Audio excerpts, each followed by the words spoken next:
like someone that did cut their weight well. Did the IOC get the Vinesh Phogat situation correct? Yeah, absolutely.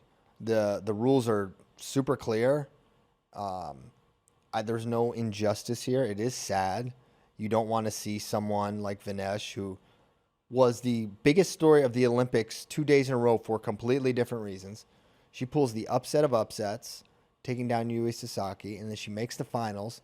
And she misses weight on day 2, and then that's when everyone learned that there is a rule about what happens when you miss weight on day 2, and it's that you get last place, and that the semifinal, or depending on where you are, this could happen to a non-semifinalist or a non-finalist rather, and it's a different set of circumstances, but the rules are clear that the semifinal winner winds up in the finals. But that's not the IOC decision. What you're talking about is Vinesh is trying to get the silver medal regardless because she did make the final. But that's not how the UWW does it, and I'm sure they kind of just fall back on that. Like, well, this is the rule. There's no outstanding circumstance here. You didn't make the weight. And that's just how it goes. And I think when you first are like confronted with that, but like I think the natural impulse is like, that doesn't feel right.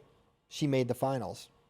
But weight is a part of the sport, and many wrestlers, and this was argued. I was just on Twitter like crazy when this was all happening, because I was just really surprised by some of the takes, including Jordan Burroughs, who I would agree with just about everything. But the idea that I talked to a lot of wrestlers, and they're like, the idea of holding your weight for that evening round is a real thing, and you have to be smart that you have enough fuel to wrestle well, but not too much that you don't. So there's a real advantage there Strategy that can be had. So you can't have people just sell out for that evening session against people that are being disciplined, and then I'm not saying that Vinesh was undisciplined, but she made the choice to go 50 kilograms. She says she walks around at 57. It's a really hard weight for her. Everyone knows that this is a possibility. And for UWW, they're like, we don't want this. That's why we have 2-day weigh-ins, because we do not want people cutting weight all night.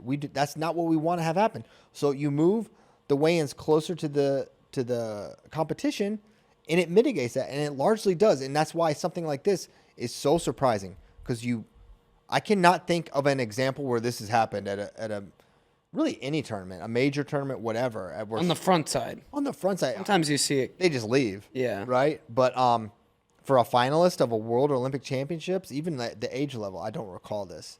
Yeah, the wildest thing was at U23s where they made the bronze medal match or the repechage and then just defected and just said they wanted to live in Spain now. They were from Sri Lanka. Yeah. Shout out. But that's very different. So I think the decision is fine. I think you need to make weight both days. It is a 2-day competition, and you can't sell out for one day, and then that second day is the hardest day. Look, we just talked about Amazad.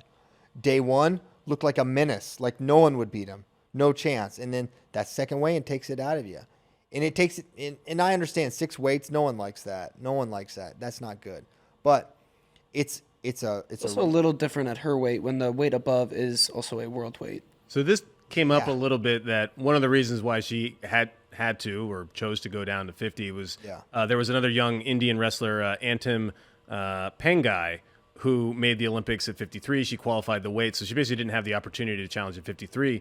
But she was injured last year during the qualification. Yeah, the circumstances are 53 is not an option for her, but that happens. People get stuck. I mean, Oda Guru is not in the Olympics after winning. Like, it happens. And if she can't go up to 57 or doesn't want to, then her option is to go to 50. Yeah. But there's also, if more weights are added, I mean, all the talk about the women's weights are they need to be stretched out so that 76 is not the lowest one. But right now, there's no way that adding more weights would put weights in between 50, 53, and 57. No, it's insane that there are 3 weights between 15 pounds. Yeah. That is fine. That is great. Yeah. I mean, that's how it should be. Yeah, I mean the lightweight ladies, women's freestyle wrestlers are in a good position. It's not good for Vinesh, obviously, but she made a choice. The choice was tough. She was truly cutting weight. I got that verified. Like I don't want to say who, but like people in the saunas till midnight, and then someone else came in at 3 a.m. and she was still there, and she was there all day. And like That's not good. That's what we don't want to have happen. Yeah. We don't want people in saunas all night. I mean, Aman from India said the same thing. He's like, I was literally cutting weight all day, all night. And then the idea that these guys can get up and wrestle. I mean, Aman had a repechage match, which is amazing. But wait, no, he didn't. Darian did. Regardless, it's I think they got it right. It's never gonna be clean. Like having the Cuban who lost, having a chance to win the Olympics. I get it.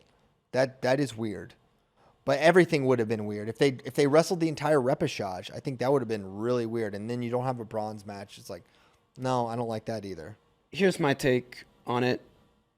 They got it right because there's rules in place. You can't just change rules on the fly. You have to follow that. And that's a funny thing too, because y'all don't remember. I mean, some of y'all maybe don't remember the Fila days, or they feel so long ago that you don't. But like that used to be what they did. They would just make up a rule on the spot, like, hey, we'll just do this for this, or we'll re-wrestle this position. Hey, let's just do this match again. These were things that were happening because there was not a codified set of rules that were adhered to. Now, we have this rule. You could say they should do it differently. Maybe. I think it's probably fine for the one time this happens, ever. And you don't throw the book out because the exception of the exceptions occurs. Is not a reason to change everything. Yeah, the watch Colat and the Kerry McCoy Oh my docs, gosh. and wrestling's over, and all of a sudden you get a knock on the door, and it's the old Fila guys saying, "Oh, by the way, you didn't actually win, or you got to redo this, Yeah. and get ready to wrestle this totally made up round that we just invented so that we could get a different outcome." That was like the Twitter, what they were basically advocating for without realizing it. Yeah. I will say, if I could take a magic wand and change the rules, I think I would probably give a kilo allowance on day 2. And also, if somebody does miss weight, I don't like the semifinal opponent automatically going to the finals, especially kind of repechage and how it works. It's like, well, Yui Sasaki lost to that girl too, but she had her first because she was the number 1 seed. Mm-hmm. So it's just like, that just doesn't feel right to me.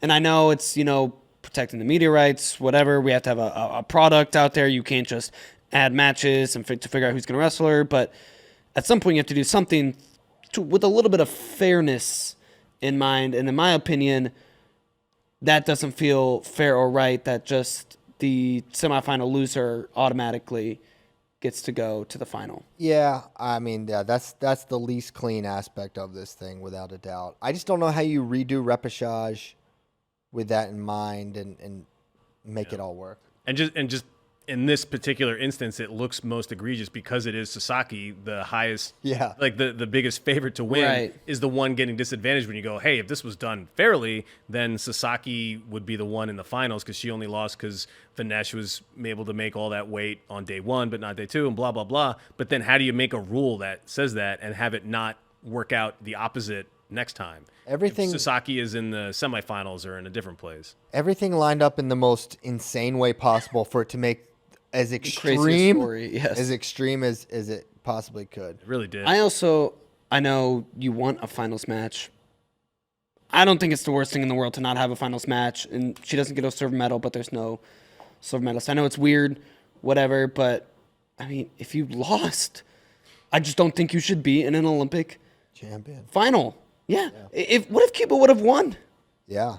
That would have been insane. They would have get a gold medal. I think the philosophy the Olympics are often taking, and like their mindset is, this is a great sports festival that brings together a whole bunch of countries, and the medals are kind of just prizes that we give out, as in, everybody did a good job. They're all participation trophies. The whole point is really everybody comes together and has a good time.